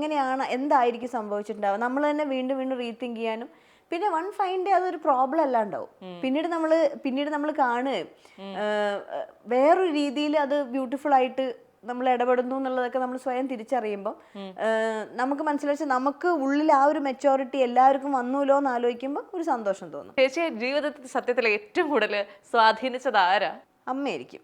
അമ്മയുടെ കേസിൽ എന്താ വെച്ചാൽ അമ്മ പറയാതെ ഒക്കെ ഒരു പ്രസൻസ് ആണ് ഭയങ്കരമായിട്ടുള്ള. ഇതൊക്കെ ഇങ്ങനെ നിൽക്കാനുള്ള കാരണം അമ്മയാണെന്നാണ് ഞാൻ വിചാരിക്കണേ. അതായത് എല്ലാ കാര്യങ്ങളും അമ്മ അങ്ങനെ ഭയങ്കര ദേഷ്യപ്പെടാണ്ട് ഭയങ്കര സോഫ്റ്റ് ആയിട്ട് അങ്ങനത്തെ ആളൊന്നും അല്ല. വളരെ സ്ട്രിക്റ്റ് ആയിട്ടുള്ള. ഇപ്പോഴും വേണമെങ്കിൽ ഞാൻ പറഞ്ഞില്ലേ, എൻ്റെ കൈ നനഞ്ഞ കൈ ഒന്ന് തരുന്നു പണ്ടേ അമ്മ പറയണം. എനിക്ക് ഇപ്പോഴും എൻ്റെ ലോജിക്ക് മനസ്സിലായി. നനഞ്ഞ കൈയാണെങ്കിൽ സ്കൂൾ വിട്ടിട്ട് ഇങ്ങോട്ട് വാട്ടോ തരാന്ന് പറയേ, വെറുതെ ഒന്ന് പറയൂ. അപ്പൊ ആ ഫുൾ ഡേ ആലോചിച്ചിരിക്കില്ലേ നമ്മൾ എന്ത് ചെയ്യും. ഞാൻ അങ്ങനെ ഭയങ്കര വികൃതി കാണിക്കാൻ ആളും ആയിരുന്നില്ല. പക്ഷെ അമ്മ അപ്പൊ നമ്മൾ ആലോചിക്കുമ്പോഴാണ് മനസ്സിലാവുക ഓരോ സമയത്തുള്ള അമ്മയുടേതായിട്ടുള്ള മൂഡ് സ്വിങ്ങും ഒക്കെ ആയിരിക്കുമല്ലോ റിഫ്ലക്ട് ചെയ്തിട്ടുണ്ടാവുക അതില്. അപ്പൊ അത് കാണിക്കാനുള്ള ആള് പറഞ്ഞാൽ ഞാനായിരുന്നു ഉണ്ടായിരുന്നുള്ളൂ. പിന്നെ ആലോചിക്കുമ്പോൾ ഓരോ സമയം അമ്മ എടുക്കണ എഫേർട്ട്. ഞാൻ രാത്രി റെക്കോർഡിങ് കഴിഞ്ഞ് വരുമ്പോഴും ഉണ്ടാവും അമ്മ വാതിലൊക്കെ തുറക്കാൻ നിൽക്കണു, രാവിലെ പോകുമ്പോഴും ചാറ്റ കാണിക്കാൻ വരുന്നതാണ്. അപ്പൊ എപ്പോ നോക്കിയാലും അപ്പൊ ഞാൻ പറഞ്ഞു അമ്മ എന്താ ഈ മറ്റേ വീട്ടിനകത്ത് ഈ കൂറേ പാറ്റൊക്കെ നടക്കണം, രാത്രിയൊക്കെ അമ്മ ഇങ്ങനെ ഇറങ്ങി നടക്കണം എന്താ എപ്പോഴും എന്താ ചോദിക്കും. അമ്മയ്ക്ക് ഉറക്കമൊന്നുമില്ലേ ചോദിക്കും. അതുകൊണ്ടാണ് ഞാൻ നിർബന്ധപൂർവ്വം അമ്മേന്റെ ഹെൽത്തിനോട് ശ്രദ്ധിക്കണം എന്നിങ്ങനെ പറയുന്നത്. അപ്പൊ അങ്ങനെ ഒരു പ്രസൻസ് അമ്മ. അച്ഛന്റെ കാര്യം എന്ത് പ്രസൻസ്, കൂറേ പാറ്റയോ? അത് ഫുൾ ടൈം ഉണ്ടേ. അതായത് എന്നാ അമ്മ ആവശ്യത്തിൽ കൂടുതലൊരു എന്താ പറയാ ഇടപെടുന്ന ചോദ്യങ്ങൾ ചോദിക്കില്ല. എന്റെ ഫ്രണ്ട്സ് ഒക്കെ എപ്പോഴും പറയും, ഓ മറ്റേ ചേച്ചിയുടെ അടുത്ത് വരുമ്പോ എന്തൊരു ഇതാ, അച്ഛനാണെങ്കിലും അമ്മയാണെങ്കിലും വെറുതെ ഇങ്ങനെ ക്വസ്റ്റ്യൻസ് ചോദിക്കുകയെ അതൊന്നുമില്ല, ഭയങ്കര ഫ്രണ്ട്ലിയാണ് അവര്. അവരുടെ സമപ്രായക്കാരെ പോലെയാണ് എന്റെ കൂട്ടുകാരോടൊക്കെ പെരുമാറുക. അതുകൊണ്ട് എന്റെ ഫ്രണ്ട്സിനൊക്കെ ഭയങ്കര ഇഷ്ടമാണ് എന്റെ വീട്ടിൽ വരാൻ. എന്റെ അമ്മയുടെ അടുത്താ കൂടുതലും എന്റെ ബാക്കി ഈ പെൺ സുഹൃത്തുക്കളുണ്ടല്ലോ അവരെല്ലാരും വന്നിരുന്ന് വർത്താനൊക്കെ പറയും അവരുടെ പ്രശ്നങ്ങളൊക്കെ. ഞാൻ അധികം അങ്ങനെ കേൾക്കാൻ ഇരുന്ന് കൊടുക്കില്ല. അതുകൊണ്ട് എന്റെ വീട്ടിൽ ഞാൻ ചെല്ലുമ്പോൾ കാണാൻ ചിലപ്പോൾ ചായ കുടിച്ചിട്ട് ഹലോ എന്നിട്ട് ഇവിടെ ഇവരിയ്ക്കുന്നു. അപ്പൊ അങ്ങനത്തെ ഒരു സ്ഥലമാണ്. അപ്പൊ അമ്മയ്ക്ക് അച്ഛന്റെ കാര്യവും നോക്കും, എന്റെ കാര്യവും നോക്കും. ഇപ്പൊ വീട്ടിൽ ആരൊക്കെ വന്നാലും അവരുടെ എല്ലാ കാര്യങ്ങളും അറിയാം. പല വീടുകളും മാനേജ് ചെയ്യുന്നുണ്ട് അമ്മ. അപ്പൊ അങ്ങനെ ആലോചിക്കുമ്പോ ഒരു ഭയങ്കര സൂപ്പർ വുമണാണ് അമ്മ. അപ്പൊ അമ്മയ്ക്കൊന്നും പറ്റണേന്റെ പകുതി പോലും നമുക്ക് ചെയ്യാൻ പറ്റുന്നില്ല എന്ന് എനിക്ക് തോന്നുന്നു. അപ്പൊ ഞാൻ എപ്പോഴും മനസ്സിൽ വിചാരിക്കണം, പലപ്പോഴും പറഞ്ഞിട്ടുള്ളതാണ്, ഞാൻ എൻ്റെ ലൈഫിൽ ഏറ്റവും കൂടുതൽ ആഗ്രഹിച്ച് ചെയ്യണം എന്ന് വിചാരിക്കുന്ന കാര്യം അമ്മ എന്തൊക്കെ മിസ് ചെയ്തിട്ടുണ്ടോ ഈ തിരക്കിനിടയിൽ ഞങ്ങൾ അതൊക്കെ അമ്മയ്ക്ക് സാധിച്ചു കൊടുക്കണം എന്നുള്ളതാണ്. അങ്ങനെ ചേച്ചി അടുത്ത് ചെയ്തു കൊടുത്തൊരു കാര്യം എന്തായിരിക്കും? പ്രധാനമായിട്ടും ഈ ഹെൽത്തിന്റെ കാര്യങ്ങളാണ്. അതിന് വേണ്ടിയിട്ട് അമ്മയായിട്ട് പോയിട്ടൊന്നും ചെയ്യില്ലേ, ചെയ്യണം എന്നൊക്കെ ഉണ്ട്. പിന്നെ ഇപ്പൊ ഈ ഡയറ്റ് ഒക്കെ ഉണ്ടല്ലോ, പലപ്പോഴും ഇവരെന്താ ചെയ്യാച്ചാൽ അന്ന് എന്താണോ എല്ലാരും കഴിക്കുമ്പോ എന്താണോ ബാക്കി വരിക അത് കളയരുത് എന്ന് വിചാരിച്ചിട്ടാണല്ലോ കഴിക്കുക. അപ്പൊ ഞാൻ അമ്മയ്ക്ക് വേണ്ടി തന്നെ ചെയ്യാൻ ഉള്ളൊരു പാറ്റേൺ ഒക്കെ ഉണ്ടാക്കി കൊടുത്തിട്ട് നല്ല ഉഷാറാ. ചെയ്യണ്ട ഇപ്പൊ ചെയ്യുന്നുണ്ട്. എനിക്കത് നമുക്ക് ഒരുമിച്ച് ചെയ്യാന്നൊക്കെ ഉള്ളതല്ലേ. സായുവാന്ന് പറയാ, അമ്മമ്മ ശ്രദ്ധിച്ചിട്ടില്ല കേട്ടോ എന്നോടൊന്ന് പറഞ്ഞുതരും. എപ്പോഴെങ്കിലും ഒരു നമുക്ക് ഒട്ടും ഇഷ്ടമില്ലാതെ പക്ഷെ ചക്ക വീണ മുയലിയത്തെന്ന് പറയില്ലേ, അങ്ങനത്തെ ഒരു പിന്നെ നമ്മള് ഒട്ടും പ്രതീക്ഷിക്കാതെ ഒരു ബമ്പർ അടിച്ച ഒരു ഇൻസിഡന്റ് ഉണ്ടോ? എന്റെ ഒരു മുയലും ചക്കല്ലോ. ഞാൻ നന്നായി പണിയെടുത്ത് തന്നെയാ കൊന്നേക്കല്ല. അതല്ല, ഞാൻ മുമ്പൊക്കെ ആണെങ്കിൽ നല്ല ഹാർഡ് വർക്ക് ഉണ്ട്. അതായത് ഓരോരോ കാര്യങ്ങളും പിന്നെ പ്രതീക്ഷിക്കാണ്ട് ചില പാട്ടുകളൊക്കെ ഹിറ്റ് ആവുന്നത് അങ്ങനെയുള്ള കാര്യങ്ങൾ. അതിന് ഈ ഒരു ഫ്രേസ് ഉപയോഗിക്കാൻ പറ്റുമോന്ന് അറിയില്ല, കാരണം അത് ഒരുപാട് പേരുടെ ഹാർഡ് വർക്ക് ആണല്ലോ. അത് ബാക്കി ഒരുപാട് പേര് ഹാർഡ് വർക്ക് ചെയ്തിട്ടുള്ള ഒരു സ്ഥലത്ത് നമ്മള് അറിഞ്ഞോ അറിയാതെ എൻ്റെ ഒരു പാർട്ടായിട്ട് അതൊരു ഭയങ്കര റിസൾട്ട് വരുന്നത് കാണുമ്പോൾ നമ്മൾ വിചാരിക്കും അയ്യോ ഇത് നമ്മൾ കുറേ കൂടെ റെസ്പോൺസിബിൾ ആണല്ലോ നമ്മൾ ഓർമ്മിപ്പിക്കും. ഇപ്പൊ വന്ന പാട്ടുകൾ, ഇപ്പൊ മിന്നൽ വള എന്ന് പറഞ്ഞ പാട്ട്, അപ്പൊ അതിൽ വളരെ ചെറിയ പോർഷൻസേ ഉള്ളൂ എൻ്റെ. ആ പാട്ട് ഇറങ്ങിയപ്പം ആ പോർഷൻ വെച്ചിട്ട് ഒരുപാട് പേരിങ്ങനെ പറഞ്ഞപ്പോൾ ഞാനിങ്ങനെ ആലോചിച്ചു, എനിക്ക് അതിനകത്ത് ഞാൻ സ്പെൻഡ് ചെയ്തിരിക്കുന്ന സമയം ഈ ഒരു ഹോൾ പ്രോസസ്സിൽ വളരെ ചെറിയൊരു സമയമാണ്. അതെൻ്റെ യാത്രയ്ക്ക് മുമ്പ് ഇപ്പം വന്ന് പാടണം എന്നുള്ളൊരു അങ്ങനത്തെ ഒരു സമയത്ത് പോയിട്ട് പാടിയതാണ്. ഞാൻ പോകുമ്പോൾ പോലും ആലോചിച്ചിട്ടില്ല ഈ യെറ്റ് അനദർ സോങ് നല്ല പാട്ടായിരിക്കും, നല്ല പാട്ടാണ്, പക്ഷെ ഇത് ഇങ്ങനൊരു കഴിഞ്ഞ വർഷം വന്ന ഏറ്റവും വലിയ ഹിറ്റാണ് മലയാളത്തിലത്. അപ്പം അതൊക്കെ നമ്മൾ വെറും ഭാഗ്യം എന്നല്ലേ എന്നെ പറയാൻ പറ്റുള്ളൂ. മേ ബി ആ യാത്ര ആണെങ്കിൽ പോലും മറ്റൊരാൾ പാടിയേക്കാം, അല്ലെങ്കിൽ അവർക്ക് ആ സമയത്ത് എന്നെ ഓർമ്മ വന്നിട്ടില്ലെങ്കിൽ വേറെ ആരെങ്കിലും ആയിരിക്കും പാടുന്നത്. അപ്പൊ അങ്ങനെയൊക്കെ ആലോചിക്കുമ്പോൾ അതിനകത്ത് വരികൾ ഇങ്ങനെ ആൾക്കാർ തെറ്റിപ്പാടിയ ഒരു അവസ്ഥ, അത് എന്താ സത്യത്തിൽ അതിന്റെ വരികൾ എന്താ? നാമല്ലോ തീരത്തെ ഓളങ്ങൾ തന്നെയാണ്. ആണ്, അല്ല നാവല്ലേ ആയിട്ടൊന്നും ലാവല്ലോ എന്നാണ്, നാമല്ലോ തന്നെയാണ്. അപ്പൊ എന്താ വെച്ചാൽ അത് പാടുമ്പോൾ ഒന്നാമത് എനിക്ക് അദ്ദേഹത്തിന്റെ വരികൾ തന്നെയാണ് എൻ്റെ കയ്യിലുണ്ടായിരുന്നത്. ഇപ്പൊ സ്റ്റുഡിയോയിൽ പാടുമ്പോഴാണെങ്കിലും ഞാൻ പാടുന്നതിൽ വേറൊരു പോലെ തോന്നിയിരുന്നെങ്കിൽ ആരെങ്കിലും കറക്റ്റ് ചെയ്യുമല്ലോ. എനിക്കത് പക്ഷെ ഞങ്ങളൊക്കെ അത് പലതവണ തിരിച്ച് മറിച്ചു വിട്ട് കേട്ട് നോക്കുമ്പോഴും ഈ ലാവല്ലോ തന്നെ കേട്ടോണ്ടിരിക്കുന്നത്. അത് അപ്പൊ എങ്ങനെയാന്ന് എനിക്ക് എക്സ്പ്ലെയിൻ ചെയ്യാന്നറിയില്ല. ചില സമയത്ത് ചിലപ്പോ രണ്ട് സൗണ്ട്സ് ഒക്കെ ഒരുമിച്ച് കേൾക്കുമ്പോൾ ആദ്യം നമ്മുടെ കാതിൽ രജിസ്റ്റർ ആവുന്ന തന്നെ പിന്നെയും കേൾക്കുമല്ലോ. ഇപ്പൊ ചിലർ പറഞ്ഞിട്ടുണ്ട് നാമല്ലോ എന്നാണ് നമ്മൾ പറഞ്ഞതിന് ശേഷം പിന്നെ കേൾക്കുമ്പോൾ അത് അങ്ങനെയായിട്ട് തോന്നുന്നുണ്ട് എന്നുള്ളത്. അതുകൊണ്ട് ഈ വീണ്ടും ചർച്ച വന്ന് കുറെ പേര് എന്നെയും വിളിച്ചു ചോദിച്ചു, അത് ഞാൻ ഇപ്പൊ എന്ത് വരി പാടുമ്പോഴും ഞാൻ പിന്നെയും ഇത് കേൾക്കുക എന്നല്ലേ കേൾക്കുന്നത് ഇപ്പൊ പാടുമ്പോഴേ. ആ വരികൾ ഒരു സിത്താര കൃഷ്ണകുമാറിന്റെ ഒരു ഇന്റർവ്യൂ എടുത്തിട്ട് 2 വരി പാടിപ്പിച്ചില്ലെങ്കിൽ നാട്ടുകാർ എന്നെ തല്ലുന്നുള്ളത് കൊണ്ട് അത് വളരെ ഇഷ്ടപ്പെട്ട വരികൾ ആയതുകൊണ്ടും ഒന്ന് പാടാമോ? നാമല്ലോ തീരത്തെ ഓളങ്ങൾ തീരാത്ത ദാഹത്തിൻ താളങ്ങൾ പാരിതിൽ നാം പോയിടാം വെണ്ണതി പോലൊഴുകിടാം. എങ്ങനെയാ ചേച്ചി ഇങ്ങനെ പല പല ശബ്ദങ്ങളിൽ പാടുന്നേ? ശബ്ദമല്ല, അത് റേഞ്ചിന്റെയാ. ഞാൻ എക്സ്പ്ലെയിൻ ചെയ്തിട്ടുണ്ട് മുമ്പ്. അതായത് ഇപ്പൊ തന്നെ നാമല്ലോ തീരത്തെ, അത് ഭയങ്കര ലോ ആണ്. എന്നെ സംബന്ധിച്ചിടത്തോളം ആ നോട്ട്സ് ഭയങ്കര താഴെയാണ് കിടക്കണേ. അപ്പൊ അവിടെ അങ്ങനെ സൗണ്ട് ചെയ്യണേ. അത് കഴിഞ്ഞിട്ട് വേറെ റേഞ്ചിലേക്ക് മാറിയല്ലോ, ഒക്ടേവ് മാറി. അപ്പം അത് അവിടെ അവിടെ അങ്ങനെ സൗണ്ട് ചെയ്യണേ. പിന്നെ ചില പാട്ടുകൾക്ക് ഇപ്പൊ ഫോക്ക് ആയിട്ടുള്ള പാട്ടാണ്, കുറച്ചും കൂടി അത് ഓപ്പൺ ആയിട്ട് പാടണം, റോ ആയിട്ട് പാടണം എന്നൊക്കെ പറയുമ്പോൾ ചെറിയ മോഡുലേഷൻസ് മാറ്റും എന്നല്ലാണ്ട് ശബ്ദമൊന്നും അങ്ങനെ ട്വീക്ക് ചെയ്യാനൊന്നും നമുക്ക് നാച്ചുറലി പറ്റില്ല. ഇല്ലല്ലേ? ഒരു വർക്കും ഇല്ലാത്ത ഒരു സിത്താര കൃഷ്ണകുമാർ ഡേ എങ്ങനെയായിരിക്കും? രാവിലെ എത്ര മണിക്ക് എഴുന്നേൽക്കും എന്ന് തുടങ്ങി? ഞാൻ കുറെ ഉറങ്ങണം എന്നൊക്കെ വിചാരിക്കും, പക്ഷെ പുലർച്ചെ ആകുമ്പോൾ ഞാൻ എണീക്കും. എണീച്ച് ഇങ്ങനെ ഇങ്ങനെ നടക്കും. അങ്ങനെ എനിക്കത് അന്ന് എന്താ നീ ചെയ്യാനില്ലാത്ത ദിവസം ഭയങ്കര കൺഫ്യൂഷനാ. എനിക്കാണെങ്കിൽ അലർജി ഉണ്ട്. അപ്പൊ അതുകൊണ്ട് ഞാൻ എണീച്ച് പാടെ നമ്മൾ ചാടിപ്പോ എണീക്കാന്ന് വിചാരിക്കും. അപ്പൊ എനിക്ക് തുമ്മാൻ തുടങ്ങും. എന്നാ പോയി ആ ദിവസം. അപ്പൊ അതുകൊണ്ട് ഞാൻ എണീച്ച് കഴിഞ്ഞാലും ഒരു 10 to 15 minutes ഒന്ന് കിടന്ന് സെറ്റിലായി ശ്വാസമൊക്കെ ഒന്ന് എടുത്തിട്ടാണ് ഒന്ന് എണീക്കുക. എന്നിട്ട് അത് കഴിഞ്ഞാൽ പിന്നെ ചൂടുവെള്ളമൊക്കെ കുടിക്കണോ, നടക്കണോ. പിന്നെ വെറുതെ ഇരിക്കുന്ന ദിവസമാണെങ്കിൽ വീട്ടിൽ എന്തെങ്കിലുമൊക്കെ അടുക്കി പെറുക്കാണ്ടാവും. നമ്മൾ ഈ യാത്ര കഴിഞ്ഞ് കൊണ്ടുവന്ന സാധനങ്ങളൊക്കെ ഞാൻ എല്ലാം ഒരേ സ്ഥലത്ത് തന്നെ എപ്പോഴും എത്രയോ കാലങ്ങളായിട്ട് മെയിൻറ്റെയിൻ ചെയ്യുന്നത്. അപ്പൊ എനിക്ക് യാത്രയൊക്കെ പോകുമ്പോൾ എളുപ്പമാണ്. അപ്പൊ അത് പിന്നെ വൃത്തിയാക്കാനുണ്ടായിരിക്കും. മൊത്തത്തിലൊരു OCD ഉള്ള ആളാണോ? OCD പറയുമ്പോ കുറച്ച് എക്സ്ട്രീം ആയില്ലോ, അങ്ങനെ പറയാൻ പറ്റില്ല. കുറച്ച് ഇതുള്ള ആളാ. ഈ അതത് സ്ഥലത്ത് വേണം എന്നൊക്കെ നിർബന്ധമുള്ള കൂട്ടത്തില. അങ്ങനെ എല്ലാവരും വീട്ടിൽ സഹകരിക്കാറുണ്ട്? ആ, കിട്ടും. അമ്മയ്ക്കുണ്ടതേ. ഓ, അപ്പൊ പിന്നെ എല്ലാരും കറക്റ്റ്. അമ്മയുടെ അലമാര കണ്ടു കഴിഞ്ഞാൽ നമ്മൾ ഞെട്ടും. മറ്റേ ഇത് ഇവിടെയൊക്കെ പോയ മാതിരിയാ, തുണിക്കടയിൽ പോയ മാതിരി അത്ര വൃത്തിയില വെക്കുക. അത്ര ഒന്നും ഇല്ല എനിക്ക്. ഞാനത് ഉള്ളെടുത്ത സാധനം എടുത്തെടുത്ത് വെക്കണം എന്ന് പറയില്ലേ നമ്മള്. അത് സായിന്റെ ടേബിൾ ചിലപ്പോ ഇങ്ങനെ പൊട്ടിത്തെറിച്ച പോലെ കിടക്കുന്നുണ്ടാവും. അപ്പൊ ഞാൻ വരുമ്പോ സായും മറ്റേ CID മൂസയില് മറ്റേ ബിന്ദു ചേച്ചി ഓടണില്ലേ സാധനം എടുത്തിട്ട്, അതേമാതിരി ഓടും സായു. എന്തൊക്കെയാ എടുക്കേണ്ടതെന്ന് അറിയാം, പേടിച്ചിട്ട് ചീത്തയേക്കോന്ന് വിചാരിച്ചിട്ട് അപ്പൊ വയ്ക്കാം.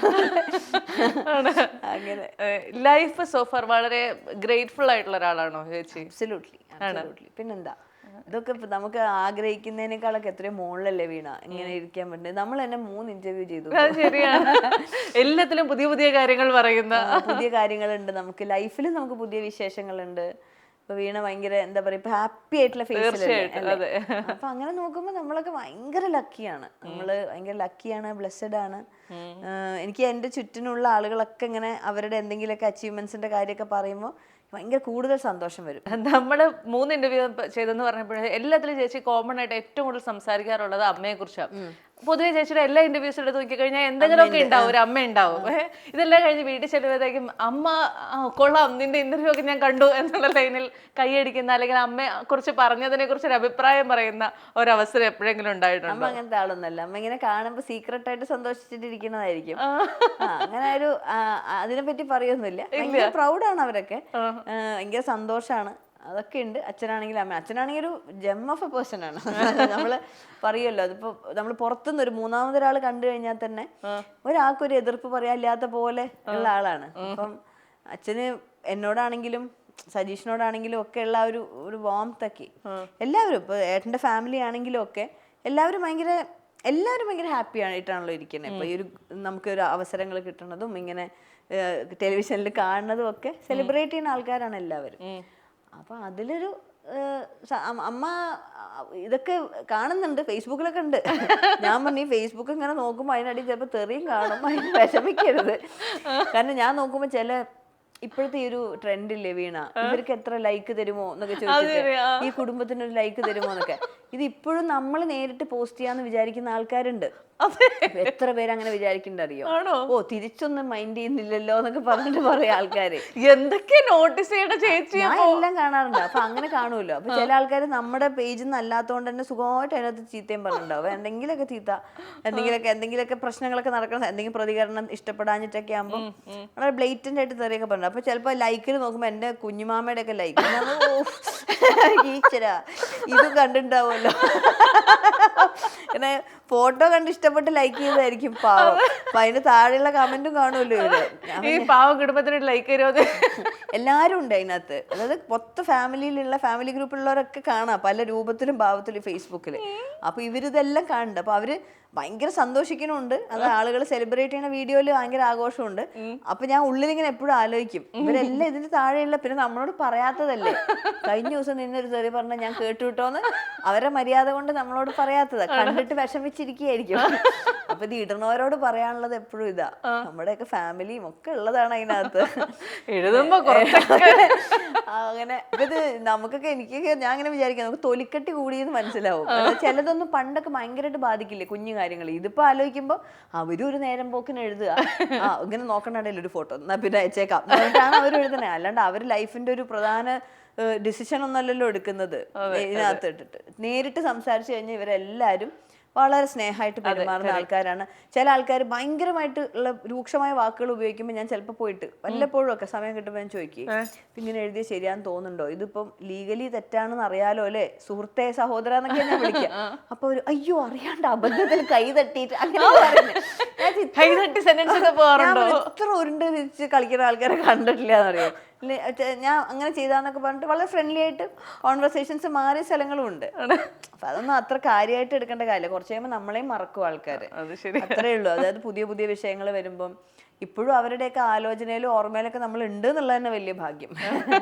ഈ പ്രൊജക്ട് മലബാറിക്കസിന്റെ ഇനി ഒരു അടുത്ത സ്റ്റെപ്പ് എന്താന്ന് ചോദിച്ചാൽ എന്തായിരിക്കും പറയുക? നമുക്ക് കുറച്ച് ഈ വർഷം നമ്മൾ പ്ലാൻ ചെയ്തിട്ടുള്ള കുറച്ച് പ്രോജക്റ്റുകളൊക്കെ ഉണ്ട്.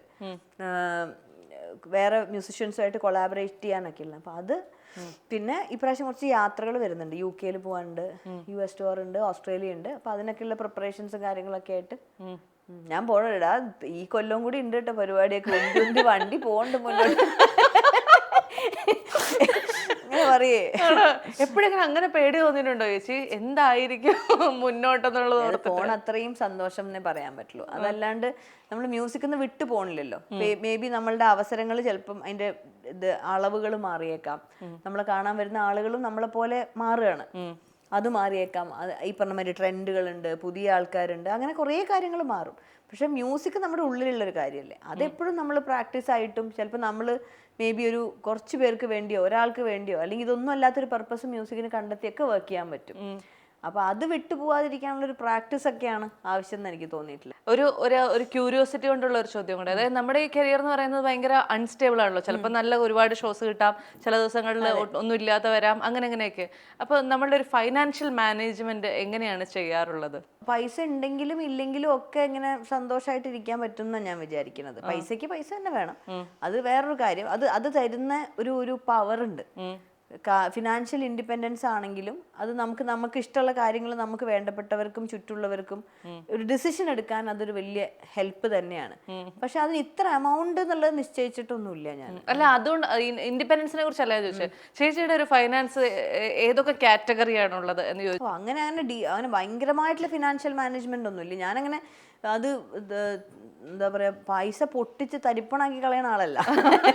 അത്രമാത്രം എനിക്കറിയില്ല. എൻ്റെ ചുറ്റിനുള്ള ആളുകൾക്കുടെ ആവശ്യങ്ങൾക്ക് വേണ്ടിയിട്ട് അത് എന്തൊക്കെ ആവശ്യങ്ങളാണെന്ന് കണ്ടറിഞ്ഞ് അവിടെയൊക്കെ ഇൻവെസ്റ്റ് ചെയ്യാൻ ദ സെൻസ് അതിലേക്ക് അതിനെ വക മാറ്റുക എന്നുള്ളതാണ്.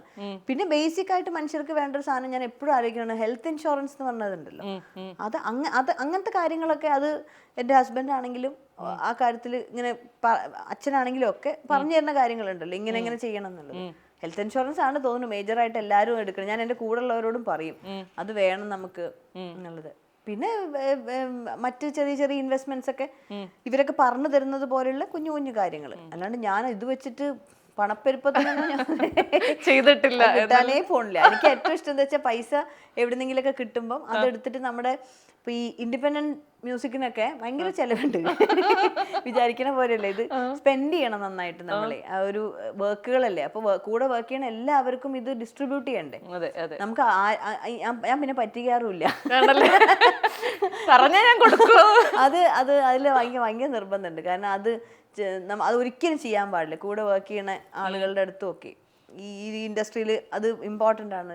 അങ്ങനെയൊക്കെ അതിനൊക്കെ വേണ്ടി സ്പെൻഡ് ചെയ്യും.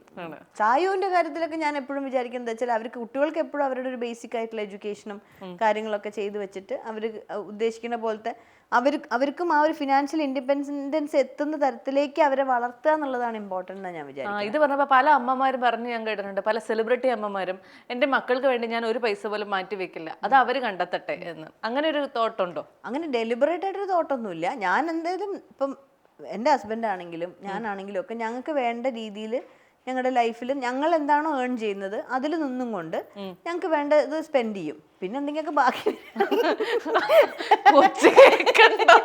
എന്തെങ്കിലും ബാക്കി വരാണ് നിനക്ക് തരാം. അങ്ങനെയല്ല, സായുവിന് ഒരു തരത്തിലുള്ള ഒരു കാര്യത്തിലും ഒരു എന്താ പറയാ എന്തെങ്കിലും എക്സ്പോഷർ കൊടുക്കുന്നതിൽ ഒരു തടസ്സം ആരും നിന്നിട്ടില്ല. എന്നാൽ അവൾക്ക് ഇങ്ങനെ എക്സ്ട്രാവഗൻസിലൊന്നും അവൈലബിൾ ആക്കാറുമില്ല. എന്തെങ്കിലുമൊക്കെ കാര്യങ്ങൾ ചെയ്ത് അത് ഒരു പർപ്പസും ഇല്ലാണ്ട് പൈസ സ്പെൻഡ് ചെയ്യാറുമില്ല. അവള് അങ്ങനെ ചെയ്യുമ്പോഴാണല്ലോ ഇതിനൊക്കെ ഒരു വാല്യൂ ഉണ്ടാവുക. നമ്മളിപ്പോൾ എന്തെല്ലാം സാധനങ്ങൾ ആദ്യം വീണ സ്വന്തം പൈസ കൊണ്ട് മേടിച്ചൊരു സാധനത്തിന് ഭയങ്കര വാല്യൂ ആയിരിക്കും. തീർച്ചയായിട്ടും. ഒരു ലാപ്ടോപ്പ് മേടിച്ചപ്പോഴുള്ള സന്തോഷം, ഒരു നല്ല ഫോൺ മേടിച്ചപ്പം അതൊക്കെ അനുഭവിക്കണ്ടേ കുട്ടികൾ? ഇത് കിട്ടിയിട്ട് പ്രശ്നമാവില്ലേ? അപ്പൊ എല്ലാ കാര്യങ്ങളിലും ചേച്ചിക്ക് നിലപാടുകളുണ്ട്. പലരോടും ചോദിക്കുമ്പോഴത്തേക്ക് അവരിങ്ങനെ ഇങ്ങനെ അങ്ങോട്ടും ഇങ്ങോട്ടും ചാടി ഉത്തരം പറഞ്ഞ് നമ്മൾ ആ ഉത്തരത്തിലേക്ക് എത്തിക്കാതിരിക്കാൻ ശ്രമിക്കും. ചേച്ചി എല്ലാ കാലത്തും കൃത്യമായ നിലപാടുകളുള്ള ആളാണ്. എനിക്ക് ഇന്നതൊക്കെയാണ് ഇഷ്ടം, അല്ലെങ്കിൽ എനിക്ക് ഇന്നത് ഇഷ്ടമല്ല എന്ന് വ്യക്തമായി പറയുന്ന ആളാണ്. ഇത് ചെറുപ്പകാലം തൊട്ട് കിട്ടിയ സ്വഭാവമാണോ? ഞാനത് പ്രാക്ടീസ് ചെയ്യാൻ ആഗ്രഹിക്കുന്ന ആളാണ്. ചില നിലപാടുകൾ ജീവിതത്തിൽ അതിപ്പോൾ എനിക്കൊന്ന് അച്ഛൻ്റെ അമ്മയുടെ അടുത്ത് നിന്നൊക്കെ ഉണ്ടായതായിരിക്കും. അവർക്കൊക്കെ അങ്ങനെ കൃത്യമായിട്ടുള്ള അവരുടെ അഭിപ്രായങ്ങൾ ഉറച്ചു നിൽക്കുന്ന ആൾക്കാർ തന്നെയാണ് ലൈഫിൽ. അപ്പോൾ അതേ അങ്ങനെ കണ്ട് ശീലിച്ചതിൻ്റെയാണ്. പിന്നെ ഈ പറഞ്ഞ മാതിരി അതിലും നമ്മൾ കുറേയൊക്കെ ചില ആൾക്കാരെ വിഷമിപ്പിക്കാതിരിക്കാൻ നമ്മൾ പറയാതൊക്കെ ഇരിക്കാറൊക്കെ ഉണ്ട്.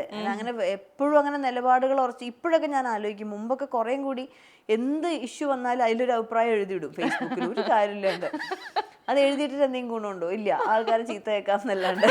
അപ്പൊ അതിൽ ഇമ്പോർട്ടൻ്റ് ആവുന്നത് നമ്മളെപ്പോഴും അത് നമ്മളുടെ ലൈഫിൽ പ്രാക്ടിക്കലായിട്ട് ചെയ്യാന്നുള്ളതാണ് എന്നാണ് ഞാൻ വിചാരിക്കുന്നത്. പിന്നെ നിലപാടുകൾ ഉണ്ടാവണമല്ലോ, മനുഷ്യർക്ക് നിലപാട് വേണ്ട. അതിൽ ശരി തെറ്റുകളൊക്കെ ബാക്കിയുള്ളവർ അതും റിലേറ്റീവാണ്. അവരുടെ ശരി ആയിക്കോണമെന്നില്ല എൻ്റെ ശരി. അതെ അതെ. എന്തായാലും എനിക്ക് വളരെ പ്രിയപ്പെട്ട ആളുകളിൽ ഒരാളാണ് സിത്താര. സത്യമായിട്ട് ചേച്ചി അങ്ങനെ എല്ലാ കാലത്തും എനിക്ക് മാത്രമല്ല, എൻ്റെ അമ്മയ്ക്ക് ഭയങ്കര ഇഷ്ടമാണ്. അമ്മ വളരെ കുറച്ച് ആൾക്കാരെ കുറിച്ച് എനിക്ക് ഭയങ്കര ഇഷ്ടം എന്ന് പറഞ്ഞ് ഞാൻ കേട്ടിട്ടുള്ളൂ. അതിലൊരാളാണ്. വീണ്ടും കാണാൻ സാധിക്കുന്നതിൽ, ഇങ്ങനെ കഥകൾ കേൾക്കാൻ സാധിക്കുന്നതിൽ, ചേച്ചിയുടെ നേട്ടങ്ങൾ കേൾക്കാൻ സാധിക്കുന്നതിലൊക്കെ ഒത്തിരി സന്തോഷം ചേച്ചി. അപ്പോൾ വീണ്ടും കാണാം. പ്രൊജക്ട് മലബാറിക്കസിന്റെ മറ്റൊരു വലിയ നേട്ടത്തിലേക്ക് എത്തുമ്പോൾ നമുക്ക് വീണ്ടും കാണാം. താങ്ക് യു സോ മച്ച് ചേച്ചി. നല്ല സന്തോഷമായിട്ട് ഇരിക്കാൻ പറ്റട്ടെ. ഭാവയ്ക്കും നല്ലത് വരട്ടെ. താങ്ക് യു ചേച്ചി. Krishna Leela, Joy Alucas, world's favorite jeweler.